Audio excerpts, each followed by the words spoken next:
And so far is that the scale of these explosions have been quite significant. We're hearing from the National Hospital, the biggest state hospital, that more than 160 casualties have been brought in so far.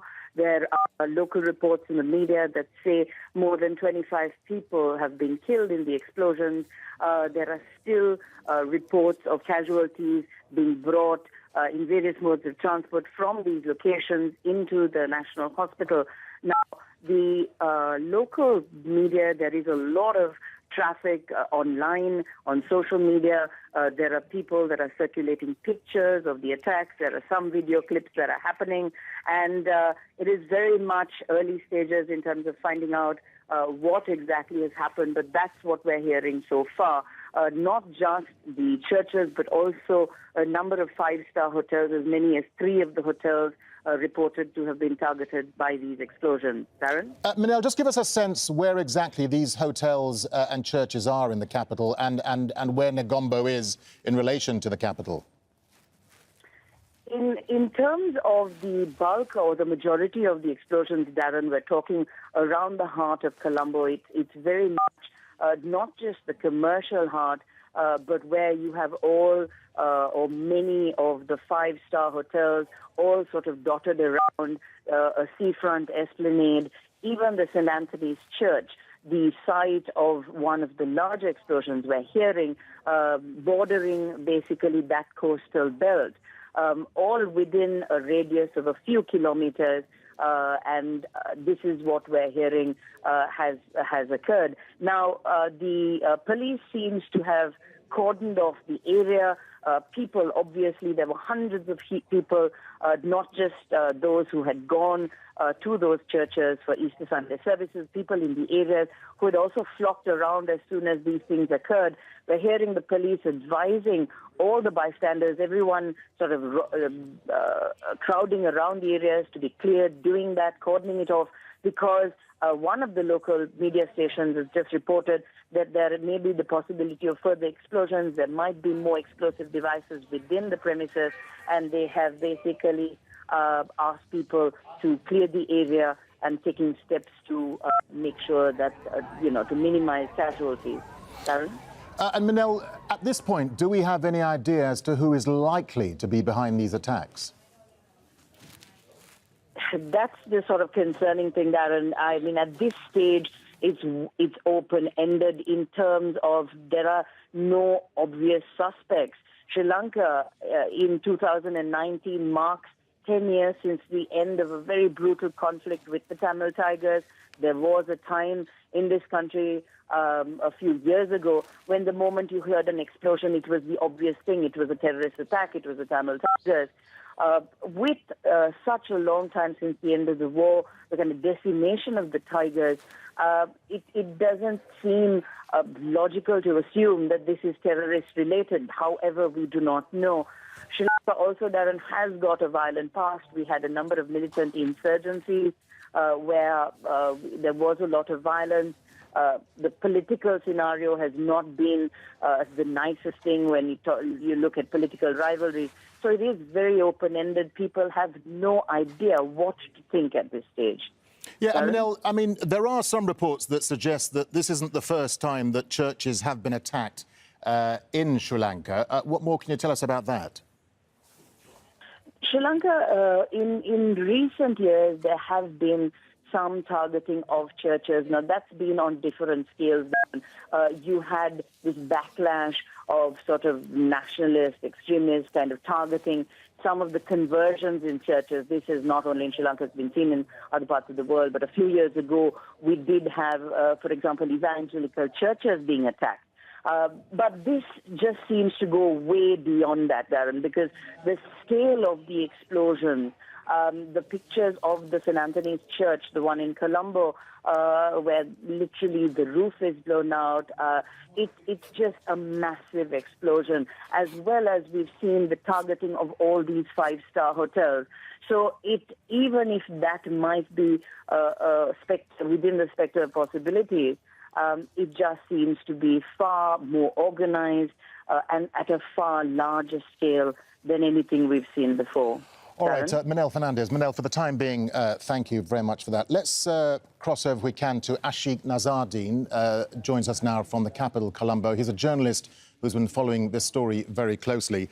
Ashik, we were just talking to Manel Fernandez there, our reporter in Colombo. She says it appears to be a pretty coordinated attack. What are you hearing there? Hello? Yes, Ashik, can you hear me at all? Not really. OK, what have you been hearing there? What are you hearing and seeing in terms of these attacks? It seems a pretty coordinated thing. 6 explosions are reported in Colombo and Negombo. Hello? Yes, we can hear you. Keep going. So there have been 6 explosions reported in Sri Lanka, 5 of them in Colombo, which is the capital city of Sri Lanka, and then 1 in Negombo, which is close to the Katnayaka International Airport. So 3 in churches and 3 in 5-star hotels. And around over 100 people have been admitted to hospital for treatment. And there have been around 25 casualties reported. And has there been any response yet from the government, from security officials? Sorry, I can't hear you properly. Has there been any response from the government, from security officials? Police have officially issued a statement regarding the explosions in 2 churches, one in Colombo and one in Negombo. But there have been no official statement regarding explosions in 5-star hotels in Colombo. And just bring us up to date, Ashik, if you can, about the casualty figures. We were hearing that it was something in the region of about 160. So far it's reported it's over 25. That's the number of dead, but in terms of the number of injured, what are you hearing? That's not the exact number, but up to now it's over 25. And Ashik, where are they taking? I mean, obviously, if there are 6 different locations, there are quite a number of people who are injured and are casualties here. Where are they taking them? 5 of the locations are in Colombo itself. So all the injured people are being taken to Colombo National Hospital. Yes.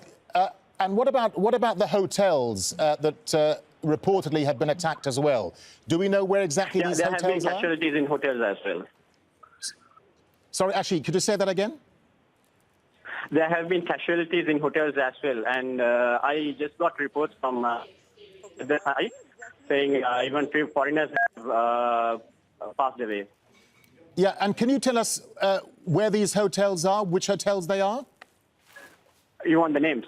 Yes, please, if we can. Just as much detail as you've been hearing. One is Cinnamon Grand, Colombo, and then Shangri-La, Colombo, and then Kingsbury, Colombo, all within a 100-meter radius.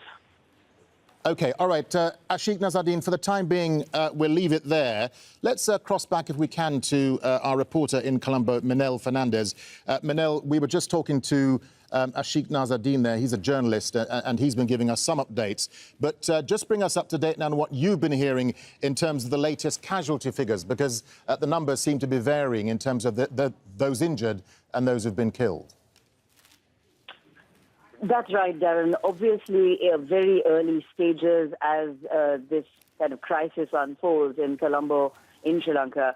What we do know in terms of reports quoting hospital sources is that where fatalities are concerned, we're hearing that there are over 25 deaths. But in terms of the casualties, we still don't know. One of the reasons for the multiple numbers coming in is because with many of these locations, there are so many that there are still casualties being driven into the main national hospital, which is treating all of these people. So it keeps going up. So you do have breaking news updates on local media, people who are sort of passing on information on social media. So there are differing reports. Not conflicting reports, but obviously a range of different numbers. We are hearing one official report from one of the TV stations, again citing hospital sources, which says there are over 180 casualties. We did hear from the person just a short while ago who said 400 casualties. Again, this is citing reports that are unfolding given the scale of these multiple explosions. Darren? Yeah, and Manel, so we know that some of the attacks took place in churches, some took place in hotels. This seemed to be very coordinated, as you were saying earlier on, very coordinated in its very nature.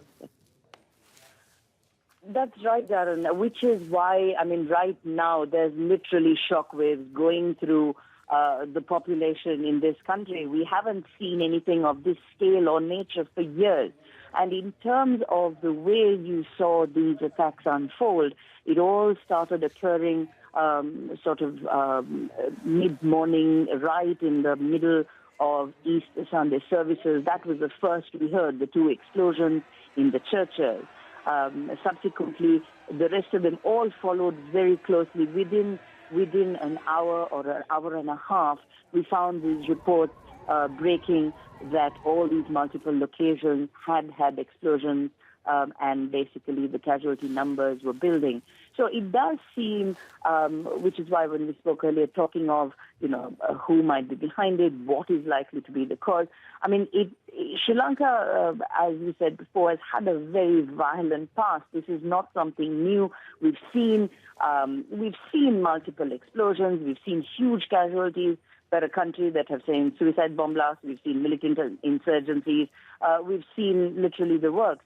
But for many, many years, we haven't seen anything of this scale and of this nature, Darren. So that's why people are very concerned at this moment, trying to figure out what exactly is going on in this country. Darren?